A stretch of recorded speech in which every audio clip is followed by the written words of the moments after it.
তারপর আমরা ঘাটে নামার পর যখন আমরা ঘুরছিলাম তখন একজন মহিলা তিলক করার জন্য বলছিল। তো এই তিলকটা আমার অনেকই ভালো লাগে। আর অনেক তিলক আপনারা দেখতে পারবেন যখন আমরা রাম মন্দিরে যাব, ওইখানেও করব, তারপর বৃন্দাবনেও করব, অনেক সুন্দর সুন্দর।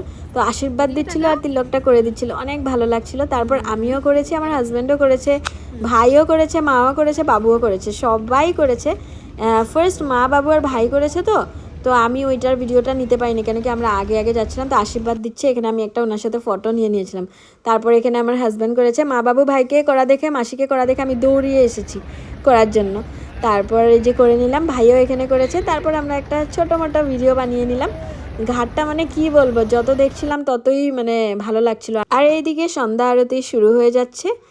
অনেক অনেক সুন্দর, মানে ভিডিওতে দেখতেই পাচ্ছেন, আমি বারবার সুন্দর সুন্দর বলেও লাভ নেই, দেখেই বুঝে যাচ্ছেন যে মানে সুন্দর ওয়ার্ড তো এটার জন্য মানে ছোট। মানে এই দৃশ্যটা দেখার জন্য কত দূর দূর থেকে মানুষ আসে, আগের থেকে এখানে লাইন ধরতে হয়, না হলে এখানে বসার জায়গা পাওয়া যায় না সন্ধ্যা আরতি দেখার জন্য। তো আমরা সবাই বসে গিয়েছিলাম। অনেক অনেক আমাকে নিজেকে নিজে লাকি মনে হচ্ছিল, ভগবান আমাকে এই চান্সটা দিয়েছে, মা, বাবু, শ্বশুরমশাইকে সবাইকে নিয়ে এখানে বসতে পেরেছি।